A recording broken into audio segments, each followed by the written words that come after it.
Hey guys, this is Josh And Zach. with J&Z Brewhouse. We've been going through all the Zendikar Rising colors one at a time. We've done green, white, and blue, and we're going to hit black today. We Yeah. like to rate them from a power level, 1 to 5, 5 being a Jace, 1 being Grizzly Bears, see how they fit into existing formats like Constructed and Historic, as well as their impact and Limited, and then talk about how spicy they are, right? So, all Yep. right, Zach, what's our first card?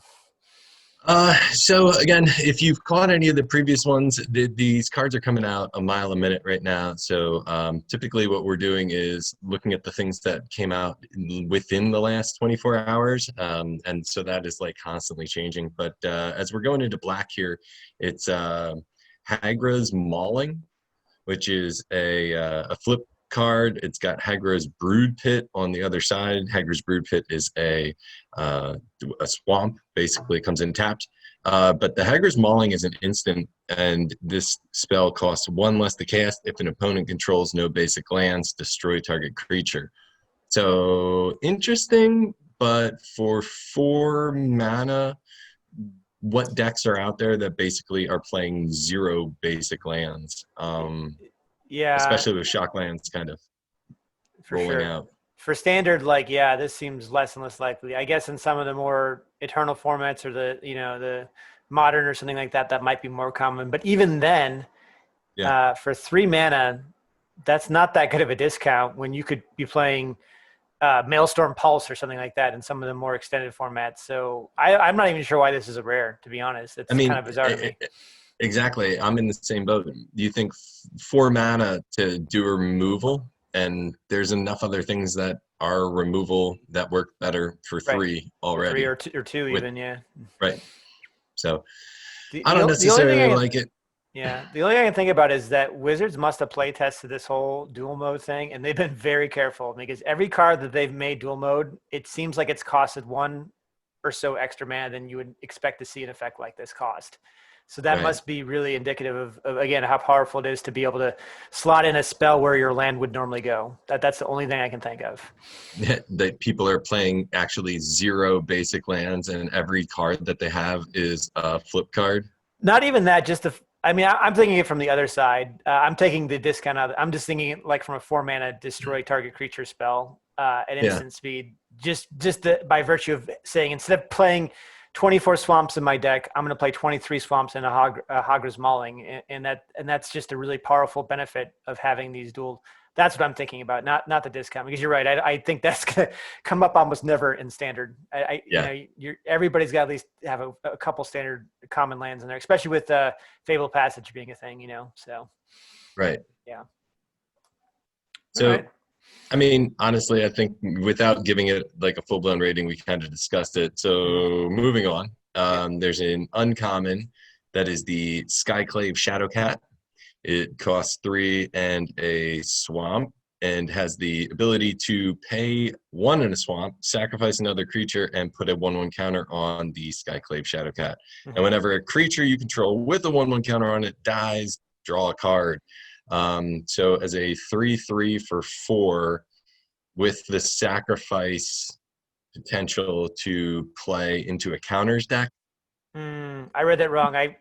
Josh being Josh, conveniently ignored the part where it said sacrifice another creature. I just thought it was 2 mana, put a 1/1 counter target on Skycat. I'm like, oh, that's awesome, but now I'm like, Selective reading. I have that all the time. So yeah, okay. I thought, oh man, this card's actually really good for an uncommon.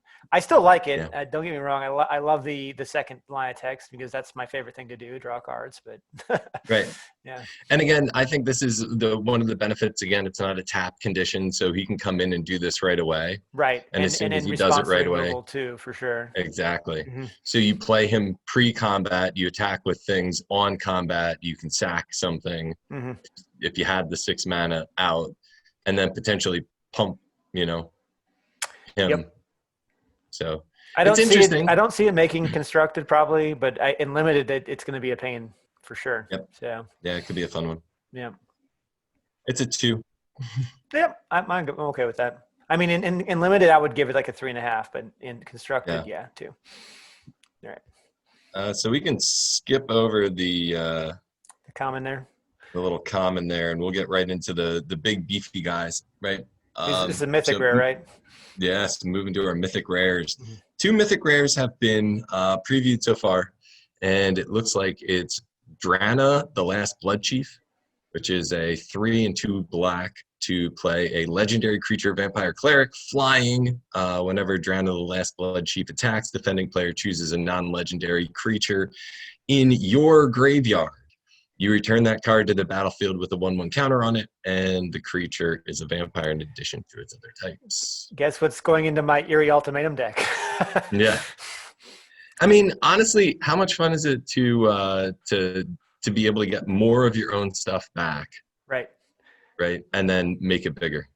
And she's got evasion, so she might be able to repeat that trick multiple times, and she doesn't even have to connect either. It just has to attack. So that's awesome. Right. Yeah. Yep. I mean, this might be like some people might see this kind of like a Commander Magic card because, it's really hard for a creature to be good that doesn't have an enter the battlefield effect. But I think that if she gets one turn to do some business, that could be dangerous. I like this card a lot. Yep. Yeah, I mean, I think definitely Commander is a place for this. It fits right into those vampire decks. It's just another way to be able to get something back out of your graveyard, throw it directly onto the battlefield, Yep. Make it a little bit bigger. Works well anytime that you can have those, just a full-blown vampire tribal mentality. Yep. I like it, but again, I think it's that feeling. It's a legendary, it might be fun to play in limited right now. Oh yeah, that's a bomb in limited. I would first pick that every time for sure.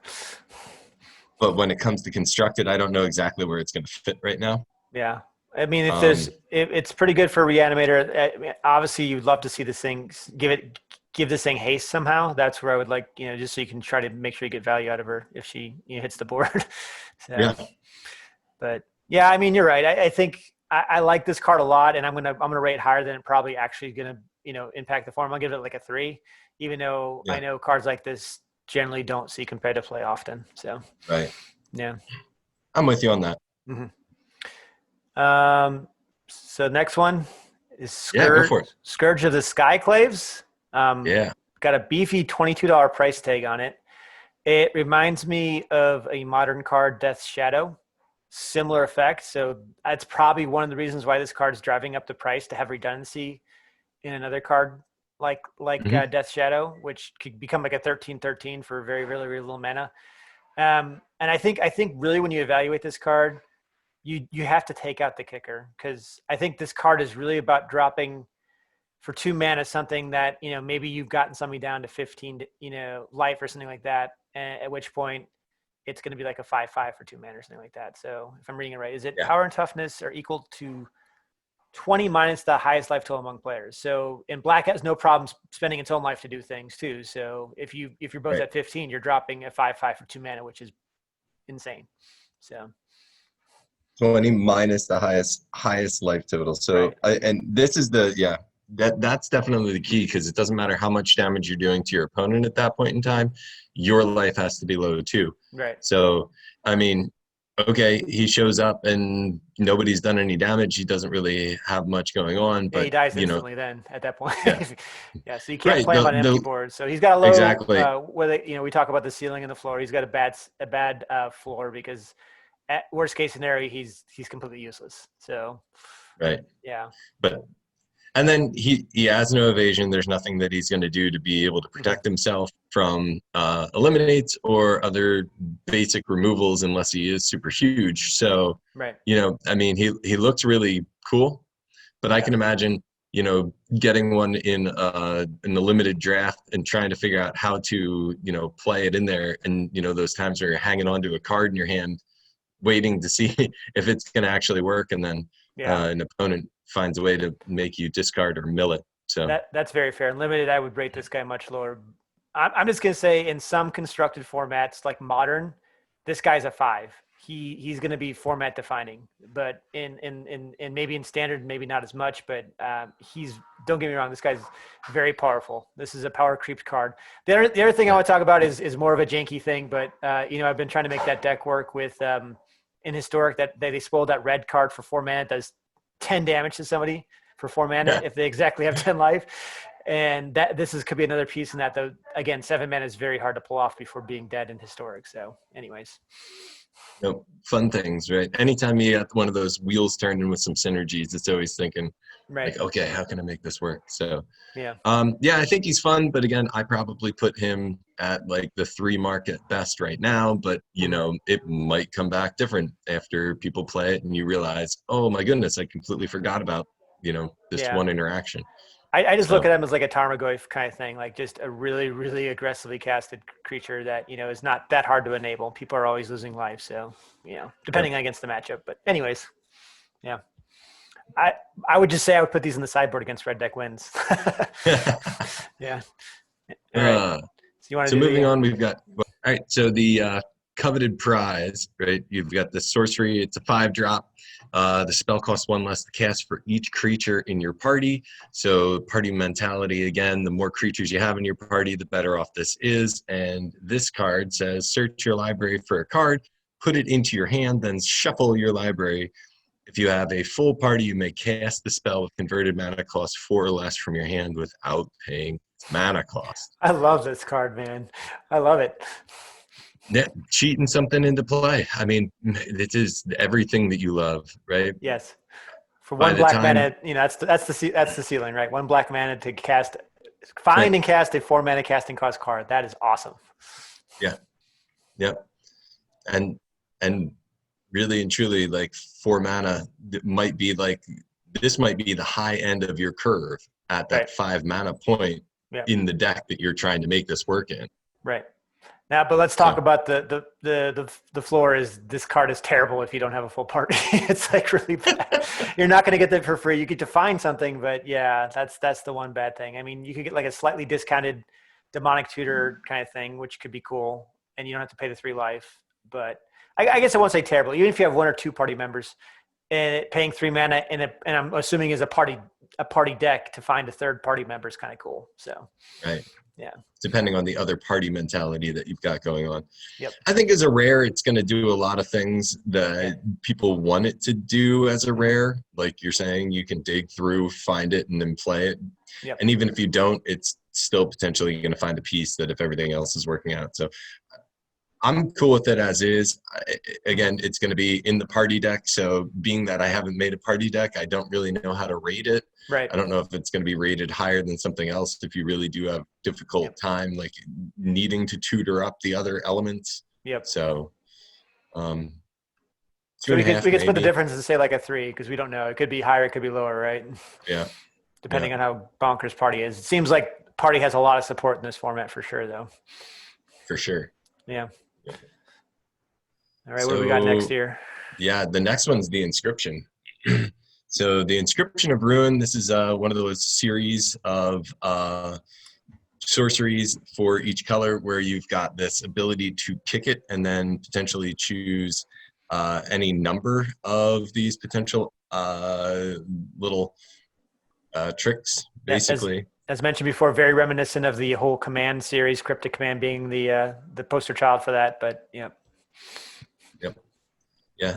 In this case, you're looking at 3 to cast it and then an additional 4 to be able to kick it. So, for 7, you get to basically play, put target opponent discards 2 cards, return target creature card with converted mana cost 2 or less from your graveyard to the battlefield, and destroy target creature with converted mana cost 3 or less. So, I don't know. I mean, 7 to kick it, those things seem like they're early game things. Right. Yeah. They don't all seem to make a lot of sense for when you're actually having the 7 mana to spend.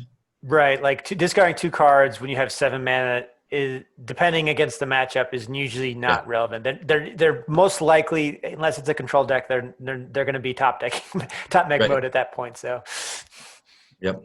I will say I do like this card in the early game because of the flexibility of people generally don't want to play a Mind Rot because it's terrible late game, but this lets you get out of that with also having it have a slightly more expensive eliminate, well, at least somewhat of eliminate. But Yeah, I gotta say all three of them together, and like the return converted mana cost too, because this looks like a control card to me. And what are they gonna do with two converted mana cost 2 card creature? That I don't understand. So it just doesn't synergize. Like I don't know Well, what it's trying to be. You know? again, so I feel like they made it a rare. They put all of those things down. They realized that it could be super powerful just as the without the kicker. Mm-hmm. Because that same feeling, right? So if this is like a mono black deck, Right. which is probably where you'd play it, Yeah. even with the kicker in mind, but target opponent discards 2 cards. Of course, you want to do that earlier, probably than 3 mana, but Mm-hmm. at that point, you're probably getting rid of 2 things that they probably still have in their hand that are Right. their higher casting cost things. So that's going to be fun. Returning target creature with converted mana 2 or less. There is a bunch of that out there, right? We've already seen a bunch of rogues. There's other things that we're going to see here in the next little Yeah. bit Yeah. that potentially you want back out that might have flash. The one thing that I can think is that Archfiend's Vessel, Oh right? yeah, that's a So, fun one. Mm-hmm. and he comes back out, and all of a sudden, guess what? He's a 5/5 demon. Right. So Right. cool. And then destroying target creature with converted mana cost 3 or less. That's right on curve for what you're going to be doing, right? Right. You're going to if the opponent has a creature. So Yeah. I don't think that it's overpriced, and I don't think that it's not viable. I just don't think that it'll ever be kicked. Yeah. Or if it will, I mean, even if it is kicked, it's kind of underwhelming. I think it's either fairly priced or a little bit expensive. Like maybe the kicker should have been one less black symbol, like 6. I feel like this would be fair for 6. I don't know. So Yeah. yeah. Yeah, So 7 just puts it outside of the realm where I would probably ever consider kicking it. right. So that being said, I'm gonna give it like a 3. So Yeah, it's good removal and it's versatile. So yeah, yeah, I'm I'm at not gonna 2.5, say 3. it's gonna show. People are gonna play it. People are gonna put this card in their decks. But will they be happy if they did it? I don't know. That's the thing. So Yeah, all right, you want to talk about this sure. one that I think we're both very excited about. We love this card collectively. I think anytime that you go into this, so Nighthawk Scavenger is very reminiscent to what was Like the Nighthawk, other, it's another Nighthawk of some sort. yeah, there was the other Nighthawk, which of Yeah. course was one of the coolest cards ever. I'll put But the card flying, up there because we have old brains and we forget the names of cards. yeah, So sometimes. at I least was one I of was us pretty good does. the other day. I Yeah, was pretty it's good more the other me. It's day. more me like, that one card I'm talking about, Zach. Yeah, Nighthawk Ambusher, I think is what That's it it. was. You got it. See, look, this guy, and he's older than me too. So what are you going to do? So Nighthawk Scavenger is in the same pricing, 1 and 2 black. Flying Death Touch Lifelink. Scavenger's power equal to 1 plus the number of card types among cards in your opponent's graveyard, Mhm. right? So this goes well with all of this whole milling kind of scenario or removal or what even if you're making your opponent discard 2 cards from their hand, right? Whatever the case is, right? It's 1 plus the amount of card types. So it's not that sky's the limit, but it is pretty nice to be able to think about the fact that he could attack as one scenario and you could play an instant and make somebody discard things. Yeah. Yeah, I think that's what made it fair and instead of it absolutely bonkers busted because it would basically be a Tarmogoyf with wings at that point. But you got to remember, like the whole rogue thing is about putting cards in your opponent's graveyard and profiting from that. And obviously, he's a vampire rogue for good reason. And the ceiling on this guy is what I think there's like 6 or 7 different card types. So he could be like an 8/3 for 3 mana, with not that much setup because you have things like Thieves Guildmage. Like this guy, I feel like $5.40 for his price. And again, I'm biased. I think this guy should be rated higher. He's going to be a minimum, I think, of a 4/3 when he hits the board for 3 mana with 3 very good abilities too. So I don't know. I often don't quite understand the pricing of some of the cards because Mhm. you look at it and you're like, that card is all right, so it's a rare, it's a mythic rare, whatever, but Yeah. it still does amazing work and Mhm. it's a standard thing in people's decks, but it Right. doesn't have the value, and you're like, yeah, but it can be outside of standard, it can be outside of Mhm. modern, or Yep. it's just it's interesting. But I like him. I mean, I would definitely pick him, pack one, pick one. Oh yeah. Yeah, like he's probably that would be my fun build around. Yeah, I'm gonna give him a So solid 4. I think he's a 4. So he's I not agree. Jace, but he's a role player for sure. Yep. Yep. He's a game changer. Hmm. Flying Death Touch Lifelink with at least, Yeah. it's just that's just fun. Yep. Even as a 1/3, that blocks everything too. So Right. so again, we're talking about the ceiling here and the floor. The floor is not that bad. No. So Nope. yep. So moving on, Hmm. we've got another rare here, Soul Shatter. Hmm. Costs 2 and a black. It's an instant. Each opponent sacrifices a creature or planeswalker with the highest converted mana cost among creatures and planeswalkers they control. Yeah. So I think interesting to note here is they do have some choice.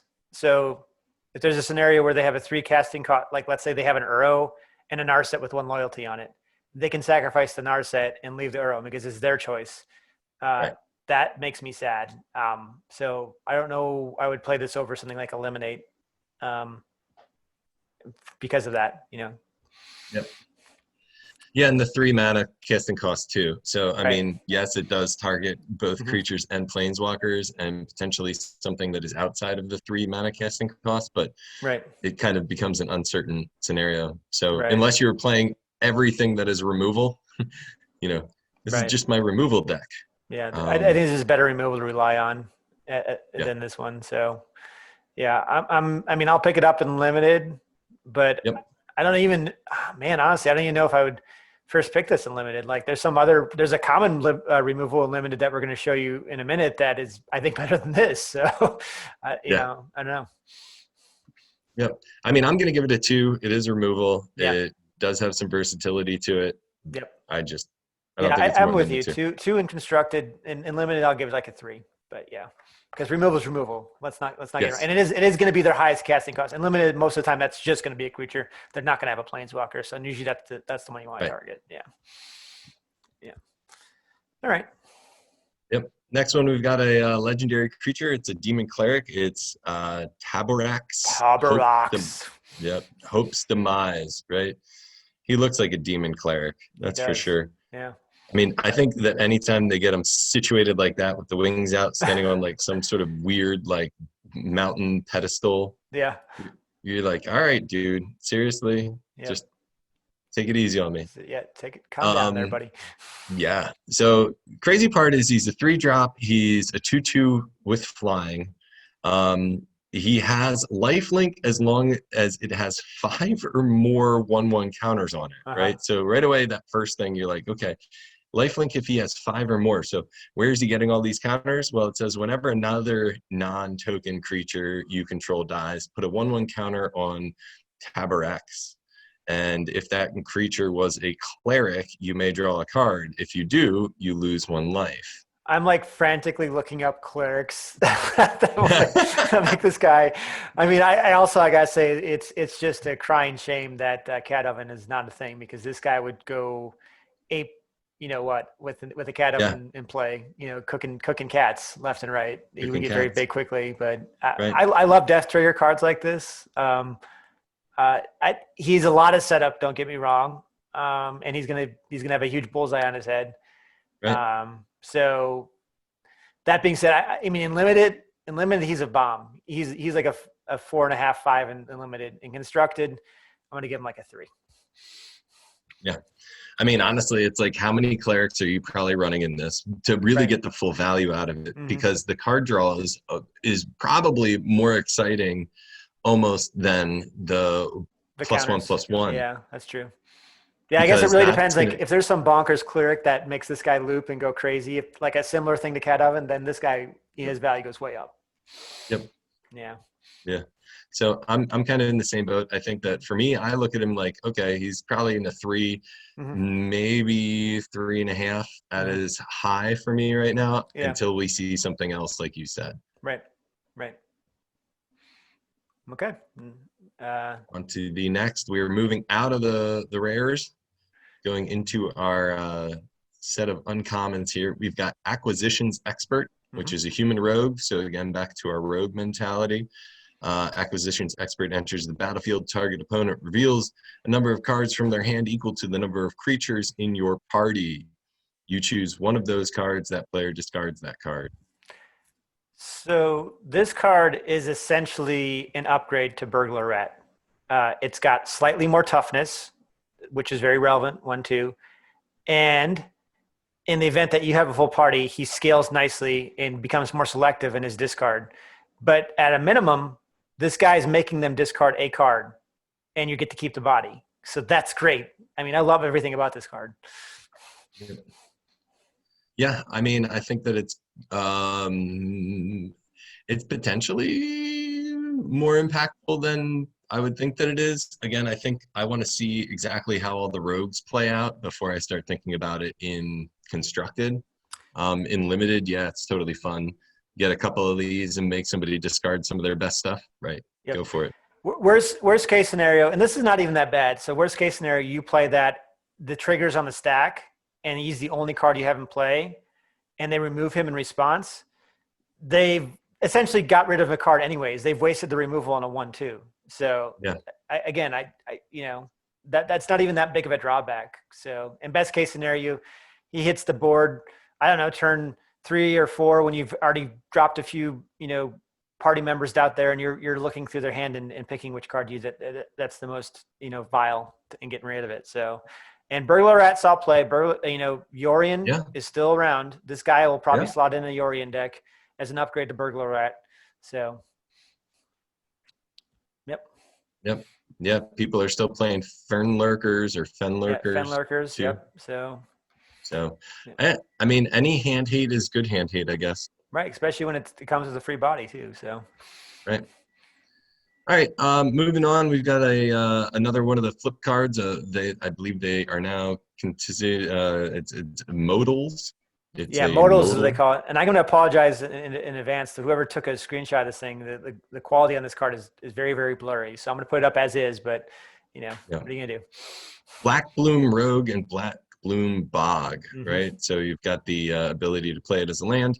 And it comes in tapped, or you've got a human rogue for 3 mana that is a 2/3 body with menace, and it gets +3/+0 as long as the opponent has 8 or more cards in their graveyard. So why is this not a rare?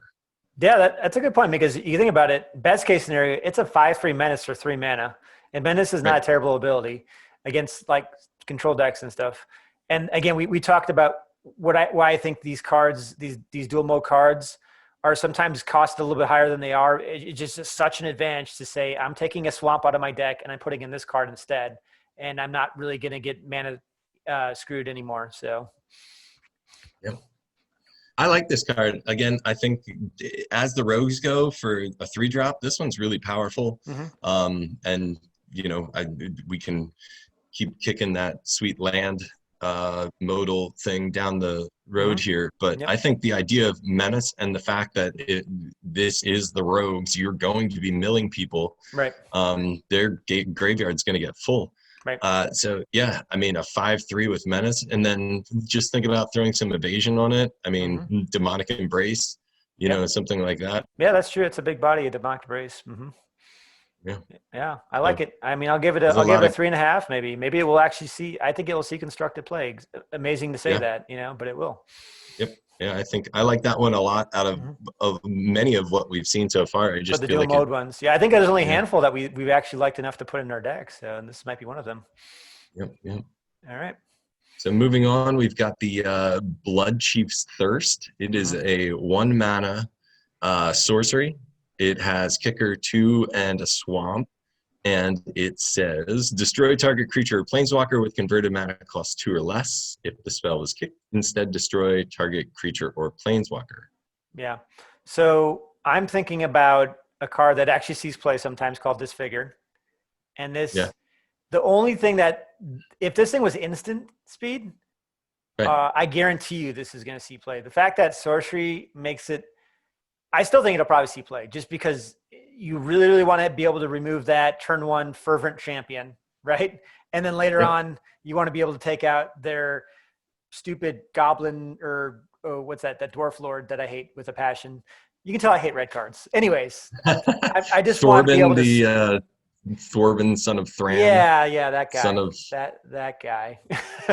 So under the misty mountain. Yeah, don't get me wrong. This is probably a sideboard card. I don't know. Maybe you do main deck it. Maybe you do because it's still relevant later on. The fact that it hits planeswalkers too. That's amazing. Yeah. So, Yeah, I mean, I hate the fact that it's not instant right, speed, but I think that it is versatile, and I think this one is one of the ones that has a kicker that makes it actually right, better. right. So 1 mana is great. Yes, get rid of target creature or planeswalker. Which Mhm. planeswalker do you know that has a converted mana cost 2 or less? There's Just only gonna throw that one, one out. and he's not in standard. And I think they Right. might have banned him recently. There is one. Was it called 7 and 13? I'll put him up there. Bad memory. He's like a green blue planeswalker. But yeah, there's not a lot. Right. Just throwing that out there. Right. Then then for 4 mana, just being able to use it as like any other 4 mana, just complete destroy card. Right. I mean, it's not Eat to Extinction though, so it's not exile. Right. So That's also it's important to think. Yeah, it might be it's more of a sideboard card when you think about some of the removal in there. But if I'm playing against red deck wins, I would love to have 4 of these on my board to slot it against them because most of the things that you want to kill are 2 or less in red deck wins. And then as it gets to the point where you can afford that kicker, there's going to be a few, 4 or more targets that you want to nail. So, yeah. yep. I think the red deck wins is going to be transitioning. It's going to change. I mean, I know we haven't really gotten to see a lot of anything Yeah, specific yet, but I think there's going to be a much higher curve to some of the red deck win stuff that's going to be coming out. that's a good point. And I think we're going to probably do a series on, rotation and the impact of some of the staples that are going to rotate out and how decks may look if they even survive after rotation. So Yep. So moving on though, because that's a story for another day. mhm. And you can always tune in and hopefully see us talk about that later. But we've got Demon's Disciple. Demon's Disciple. And this is a 3-drop. It's a human cleric. So fits in parties, does whatever, normal It works party. really good with Tabaraks, by the way. If you Yep, it is a cleric. And it says, when Demon's Disciple enters the battlefield, Mhm. each player sacrifices a creature or planeswalker. Yeah, I think Right? I think what makes this. I mean, we've already seen this effect with the Plague Right. Bearer who's rotating out. This is basically that with 1 less toughness, but the fact that's a human cleric is relevant. Yeah. Yep. Even the flavor text. Tabarak's cultists are the Oh. latest in a long history Hmm. of beginning or beings who have desired to see Zendikar torn to pieces. Wizards already. They already thought of this, of course. They So. did. Somebody works there. Right. It's amazing. Yeah.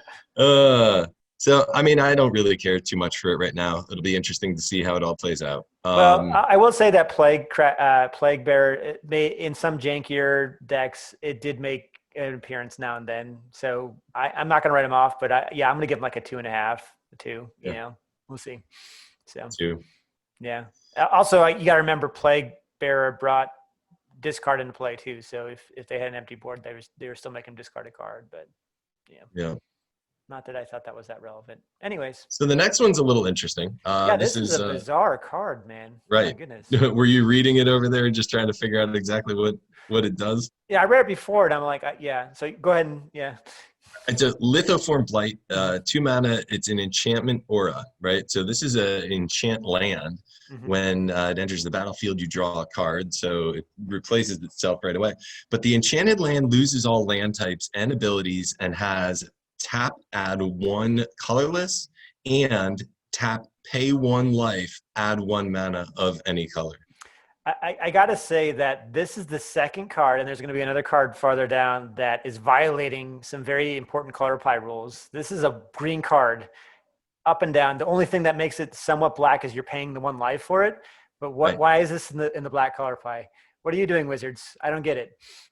They're giving them the opportunity for mono black to expand out for any of those previous creatures that might be mostly black, Yeah. but had some sort of an activation cost that may have been outside of their realm. Or maybe it's one of those, hey, Yeah. you know what? There's a lot of 2-color cards out there, and maybe you just want to splash Croxa in here, So we're going to give you that opportunity to run just a basic mono black shell. And I'm going to throw out a little theory that I just came up with here.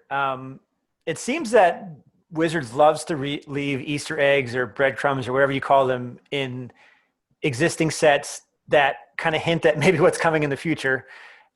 So I'm thinking about Thieves Guild Enforcer. That card was clearly a prelude to what was going to happen in Zendikar. That card was printed with what was going to happen in Zendikar in mind.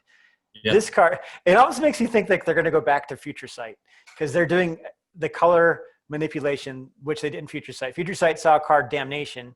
Black never had a card like Damnation until Future Sight showed up. So that was the province of white exclusively. It's just interesting. So just throwing that theory out there. Let everybody kind of Noodle on that. resonate on that one. Yeah. I think it's interesting. I think that, again, anytime that you're doing something like this, like I'm a big fan of playing mono-colored decks. So this kind of just does open this up a little bit more for me.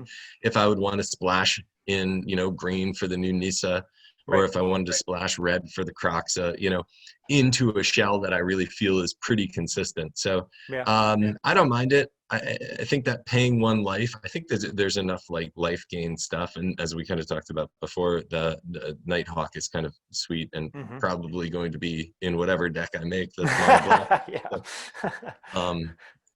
life gain is there. Yep. So I would probably give it in the 2.5 range. Again, I don't think it's for everybody, and it does occupy a slot, but it gives you that opportunity to potentially not have to really stray outside of your color. I'm gonna give it a 5 on the spicy score. Yeah. Spiceometer. This is the Koval. What is it? The caption. No, the actual like spice, the Scoville. Oh yeah, Scoville. Scoville scale. We'll look that up too. Right. I apologize for anybody out there that is a big wing eater or enjoys spicy food. So moving on, we've got another one of the modal cards. It is what is this? Malakar Rebirth. Yeah. Malakar Rebirth and Malakar Mire. It's a 1-drop instant. Choose target creature. You lose 2 life until end of turn. That creature gains. When this creature dies, return it to the battlefield tapped under its owner's control. Interesting. Yeah, so we've seen this effect before in other sets, and it's gonna elude me. It never saw a constructed play, but it was like 2 mana. I think it was in War of the Spark. There was a card like that, where a card comes back into play. It was fun to do in limited when you had like doomed. This is different. So because that card was all about you could take somebody else's card. No, I'm thinking of another one. Oh man, it's gonna drive me because I was thinking of the enchantment one. Oh yeah, you're thinking about that one where you can actually steal somebody's card, the flash enchantment that came in Theros. Yeah. Yeah, I'll have to look it up. Man, that's gonna drive me crazy though.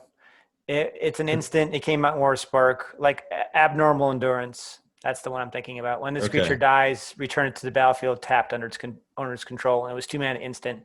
Plus, it gave it +2/+0 buff. Of course, this one costs 1 less mana than that, and it does have the 2 life rider on it. It kind of goes along I like this for the stealing and sacking mentality for opponents, right? This is great for a super cheap thing wherein somebody would take your who knows what with their claim the first and then sack it out. So in this case, it's kind of like, you can take it and sack it. I might lose 2 life, but I'm going to get my creature back. And it just seems like it's a little bit easier to play for the 1 mana. That was my thought. Yeah. This is also one of the first on cost for this kind of effect, or even actually maybe lower than you would normally see for this kind of effect for a dual modal card. So that makes it very interesting. Like, because most of the time we've been seeing these dual mode cards, you see them and like that effect you would expect to cost 2 mana. And this one actually costs 1 mana and 2 life. So kind of like the Phyrexian cost to it. So that may make it see play. Just it's also good after a post board wipe too. Having not hard to hold up 1 black mana post board wipe, and just you thought you had an empty board. Guess what? My biggest threat's still there. So the only bad thing I would say about that with your scenario is like the most times what they're going to do is steal your Uro, and then at least you get back 3 life and draw a card. But other than that, yeah. I don't know. I think it's interesting, and I actually put it in the spicy meter of probably like a 4, just because like for the casting cost and that it's modal. Yeah. So, Yeah. I mean, it could see it's play. I'll give it like a not 2 or 3, not super original, but I like the fact that you can pay life for it too. Yep. Moving on, we've got Mind Carver. Mm-hmm. Mind Carver is a 1-drop artifact enchantment, right? So these are very well costed artifact equipment. Sorry, not enchantment, equipment. When Mind Carver enters the battlefield, you attach it to the creature you control, right? So this is that same, when it comes in, you throw it right on something. Mm-hmm. Equipped creature gets 1/0. And then it says it gets 3/1 instead, as long as opponent has 8 or more cards in their graveyard. Yeah, we gotta call like that. Make a name for like the eight or more payoff kind of thing, because that we've seen that line of that text over and over again in this set.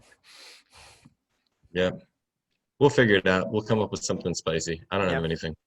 Yep. But I think it's cool. I think the cost for this one's great. When we were looking at the green one, Right. It was like, that was our least favorite. What the heck were they thinking? Right. This one actually makes sense. Yeah. Comes in, it's free. Yep. Free to equip, and then potentially if you put it on something that attacks and mills, by the end of it, right? I could see maybe putting it as a one of in a rogue deck, because you want to have an abundance of rogues. You don't want to have 4 of these in your rogue deck. But but it could definitely speed up the clock significantly if you had this guy on the board. Yeah. And the art is amazing. Gotta say that. That's really cool art. Pretty cool. Yeah. Some sort of weird dagger through a skull. That is it the skull that's glowing? Is it the dagger that's glowing? Is it a combination of both? Is there something on the stick? Was it an embery stick they put the skull on and then stabbed the dagger through? Which came first? We might not know until skull? the release date, until we get to wield one of these things. Moving forward, we've got the Palaka Predation. Predation. Right? Mm-hmm. And the Palaka Cavern. So we've got a 3-drop sorcery that is target opponent reveals their hand. You choose a card from it with the converted mana cost 3 or greater. That player discards that. Yeah, I don't know if I like. Again, this is something where, boy, it's got a lot of limitations. Yep. And you would expect that this effect would cost. If you want to play it like in a competitive thing, like you're competing with cards like Thoughtseize in Duress. You know what I mean? Okay. So why do you cost 3? I get the fact that you're a swamp, but man, I really have to play with these dual mode things, because like they seem to be so very cautious on pricing these things out to make them not want to even put them in your deck. So right. I don't know. I don't know either. I mean, I don't think I would play it right now, but again, maybe down the road you realize having half of your cards being lands is better than just land. Yeah. So, all right. The direction moving forward. So it looks like we've got about 3 more uncommons to go, and then we're going to talk about 2 common cards that we find that are a little spicy. Yep. So we've got Shadow Stinger. It's a vampire rogue, cost 3. This one's one of those fun ones that says when you tap another untapped rogue you control, Shadow Stinger gains Death Touch until end of turn. So we've seen a couple of these rogues where they rely on tapping another untapped rogue to have something take place. The blue guy that became unblockable, and then I think that there was another one that we saw. I do not recall off the top of my head. But this one also says, there too, guys. Yeah. Whenever Shadow Stinger deals combat damage to a player, that player mills 3 cards. So here's another great way to continue to mill out your opponent. Yeah. So I like the fact that this thing's got 4 toughness with the Death Touch. I wish it costed 2 mana to make me want to put it in my constructed deck. But I guess it'll see how many rogues we need to kind of rally in. It might be in there because we just need one more rogue, Yep. But in limited, I love. Yeah, I mean, honestly, I think that it's good. I think it works with the rogues. I'll be interested to see again which rogues make the final cut when the rogue deck all comes together. Right. This one to me is on that like the edge there. It could make the deck, it could not, just because I think it's 1 mana too much to be considered like competitive. But in limited, it's really good, especially since limited they're playing with 40 cards in their deck. So The mill's going to be real, guys. Oh, it's gonna be so sad. Yeah. I'm gonna hate that first loss that I get when I get milled out. Yep. Sitting there, blindly staring at the empty deck Right. that's remaining. So moving on, we've got Thwart the Grave. This is a 6 mana, 4 and 2 black, right? And it's a sorcery, and the spell costs 1 less to cast for each creature in your party. So again, we've kind of seen these ones kind of all having that almost forecasting, colorless, and then to something else. So in this case, it's the payoff is return target creature card Plus. and up to 1 target cleric, rogue, warrior, or wizard card from your graveyard to the battlefield. Yeah, this reminds Blood for Bones saw play, and this is better than Blood for Bones. Right. I mean, other than the fact that Blood for Bones, I think was maybe for a different style. You're obviously constricted to wanting to play a party deck with this. So, right. But man, I love this card.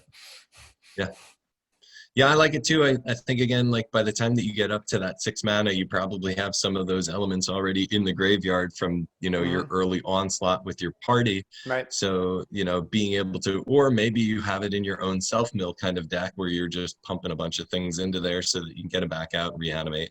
Right. And again, we're talking about the floor and the ceiling. So the floor is kind of bad. 6 mana for this it's not terrible. 6 mana is not like, it's not the worst thing in the world. But again, you could get back like a carrion worm or, right. like yeah, some big beefy thing and put it onto the battlefield. So 6 mana to throw any one of your larger things. Right. I mean, what was the Black Godzilla? Right. You know what I mean? Yeah. And again, like the ceiling is awesome. 2 mana to do something like this. I don't think I've ever seen that. 2 mana to reanimate 2 creatures. Yeah. I like it. I think that'll definitely be a pick for any limited, and it'll probably work its way in some place for one of my constructed decks. Yeah, I could see this being, I don't know, it's too early to say, but this could almost be format defining. If you can consistently get off a 2 mana reanimation that brings back 2 things, and it might be like you have a party deck and then like a few gigantic threats to go along with that party deck, right? Yep. So, I'm going to give it a 3.5, but it could be a 4 or 4.5 if it's that good. We'll see. It really depends on what the pieces are around it. So it'll be one of those cards that gets targeted every single time somebody plays, like a hand hate removal. Yes, because it would be the kind that just makes the deck work. It's just decadent enabling. So. Yep. So moving on to our last uncommon, we've got Zof. Consumption. Another way overpriced dual mode card that I don't even really want to spend any time talking about. 6 mana, drain 4 life. Okay, not even target creature. So why Wizards? It's the worst one I've seen yet. Yeah. No thanks. Let's just continue on. Okay. So to the fun things that we saw in the released commons. Mm-hmm. Do you want to start with the one that you saw there first? I like a Deadly Alliance. This in limited, if you're in the parties, this is a straight up first pick card. So sometimes you first pick removal for 5 mana, that's instant speed. In limited just because it's removal, but this could actually be 1 black mana, destroy target creature or planeswalker. That's the ceiling. And that is really, really good. And this will see play in a party constructed deck because, again, 1 black mana is pretty dang good, pretty efficient removal, and it's creature or planeswalker. So I like this card a lot. I'm going to give it like 3.5, 4. And I'm not taking back on that. So no, and I think that you're right. I think that it's a lot of fun. And again, if you're doing like multicolored decks, like pretty much everybody is doing right now, and if you're planning on doing a party that's kind of stretched out over stuff, this removal is still really good just for that 1 black mana. It just feels like, you don't need it early on, but you probably are going to have it. So, super versatile. I like it. And then in the same mindset of removal, because that's what black is so good at here, we have another one that is Feed the Swarm. This is me This getting is very a angry and shaking my head. this one costs 2, right? It's a sorcery, so not instant speed, but destroy target creature or enchantment an opponent controls, and you lose life equal to the permanent's converted mana cost. So Josh is really upset with this because, again, it's this idea that all of a sudden black is getting some of green's skill and right. Or whites for that matter, yeah. yeah, or white, and Mm-hmm. it just does not seem fair. Right. So And you as a devout mono black mage think this is just fine, I guess. I think that it's perfectly okay because I really like to get rid of enchantments too, right? Yeah, I'm just saying that this, like, it feels like Future Sight.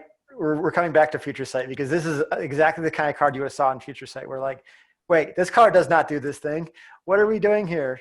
And I know Maro is actually on his Tumblr page spoiled this, like targeted enchantment hate for a color that's never seen it before. And here we are. And I know they even had Labrika's Libation in Theros, which was untargeted enchantment hate in black, which was bizarre to me, but at least it kind of made sense with the whole sacrifice thing. And I know this thing costs life for you to do, but this is an amazing sideboard card. You would definitely put this in your sideboard if you're black, even if it's a couple. I don't know. Because again, we're still looking at enchantment creatures from Theros. So this thing does, creatures or enchantments, or, if you're still looking at somebody having any of your stuff locked down or making things bigger or just destroying you with, Revenge of Ravens or, whatever it is that is just, you're like, okay, I'm going to pay 2 mana and 4 life to get your 1 enchantment that's stopping me from doing anything off the page. Right. I love playing against mono black decks sometimes because you could put in something like, I don't know, Ethereal Absolution. And there was absolutely nothing they could do about that card. It was just, when I resolve this card, you're probably toast. And now they have something they can do about that. So. Yep. Yep. Yeah, I don't know. I mean, I think that was it. There's a bunch of other interesting little comments here that I'm sure people are going to get excited about when they go and do their first draft for the set when it comes out, because you're going to be reading them and you're going to be like, I know what's going on. I want the synergy. And, we probably are going to overlook things. So again, if there's something that's released already that you guys want to comment on in the chat box below, feel free. We'll try to check it out and get back to you. Don't forget to hit the little subscribe button there or the like button. We appreciate that. Yeah, always fun. Fun. But stay tuned for the next round. So this was Zendikar Rising previews with Jane Z's Brewhouse in black, and I believe what is it next that we're going to red. To red, my favorite color. Oh my goodness. So hang in there. Maybe we'll get that one out to you here shortly. And again, let us know what you think. All right. Thank you.